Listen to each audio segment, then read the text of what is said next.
మాట మొదటి తరానికి చెందిన బిడ్డలు మాత్రమే ప్రభుత్వ పాఠశాలలో ఉన్నారు. ఉద్యోగుల పిల్లలు లేరు, నాయకుల పిల్లలు లేరు, ఆఫీసర్ల పిల్లలు అస్సలే లేరు ప్రభుత్వ పాఠశాలలో. అణగారిన బిడ్డలు, అక్షరం అందుకోని బిడ్డలు, అణచివేతకు గురైన బిడ్డలు, ఆర్థిక అసమానతతో నలిగిపోతున్న బిడ్డలు మాత్రమే ఉన్నారు అక్కడ.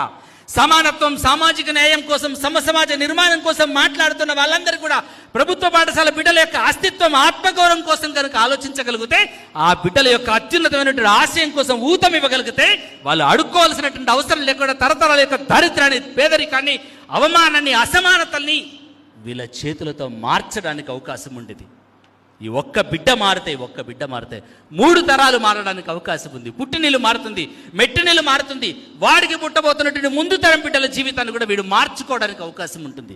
ఒక్క తరం బిడ్డను మార్చగలిగితే చెయ్యి జాచి అడగాల్సినటువంటి అవసరం లేకుండా ఈ సమాజం ఆత్మగౌరవంతో నిలబడుతుందని చెప్పేసి మాట్లాడినటువంటి బాబాసాహెబ్ అంబేద్కర్ మాట ఈ సమాజానికి ఇంకా చెవికెక్కట్లేదు.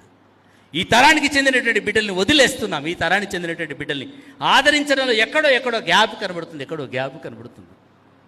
ఒక వందే మాత్రం సరిపోదు, ఒక వ్యవస్థ సరిపోదు. 24 లక్షల మంది బిడ్డల యొక్క ఆకాంక్షలు నెరవేర్చడానికి వందలాది వ్యక్తులు, వందలాది సంస్థలు, వందలాది వ్యవస్థలు వాళ్ళకు చేయూతనిచ్చినప్పుడు ఈ వ్యవస్థ బతకడానికి అవకాశం ఉంటుంది.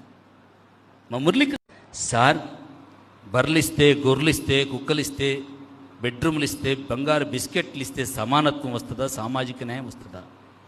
ఉపాధ్యాయ సంఘాలన్నీ ఏకమై హయ్యర్ ఎడ్యుకేషన్లో మా ప్రభుత్వ పాఠశాలల బిడ్డలకి, వాడికి కాలేజ్ వద్దు, ప్రభుత్వ పాఠశాల వద్దు, ప్రభుత్వ కళాశాల వద్దు, కానీ ప్రభుత్వ ఐఐటి కావాలి, ప్రభుత్వ మెడికల్ కాలేజీ కావాలి, ఆల్ ఇండియా సివిల్ సర్వీసెస్ కావాలి. 33 జిల్లాలకు సంబంధించినటువంటి కలెక్టర్స్ ప్రొఫైల్స్ తీస్తే 29 జిల్లాల కలెక్టర్లందరూ కూడా ప్రైవేట్, కార్పొరేట్ స్కూల్స్ నుంచి వచ్చిన వాళ్ళే ఉన్నారు తప్ప నా ప్రభుత్వ పాఠశాల నుంచి వచ్చిన వాళ్ళు లేరు.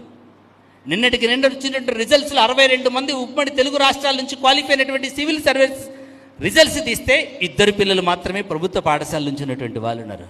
ఆకలేంటో అర్థమైన వాడికి, అవమానం ఏంటో అర్థమైన వాడికి, అసమానత ఏంటో అర్థమైన వాడికి, అణచివేత ఏంటో అర్థమైన వాడికి ఐఏఎస్ ఆఫీసర్ అయితే ఈ సమాజం యొక్క అవసరం ఏంటో, ఆపద ఏంటో, అవమానం ఏంటో వాడు అర్థం చేసుకుని సమాజం యొక్క చేయూత కోసం వాడు పనిచేయడానికి అవకాశం ఉండేది.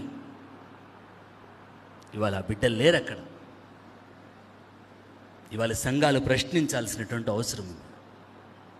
మన ప్రభుత్వ పాఠశాల పిల్లలు మన బడిలో హిందీ చెప్తాం, తెలుగు చెప్తాం, సోషల్ చెప్తాం. ఏ కార్పొరేట్ కాలేజీలో, ఏ కార్పొరేట్ స్కూల్స్లో తెలుగు ఉండదు, హిందీ ఉండదు, సోషల్ ఉండదు. మొక్కుబడిగా ఎగ్జామ్ రాయిస్తాడు. వాడికి 4 సబ్జెక్ట్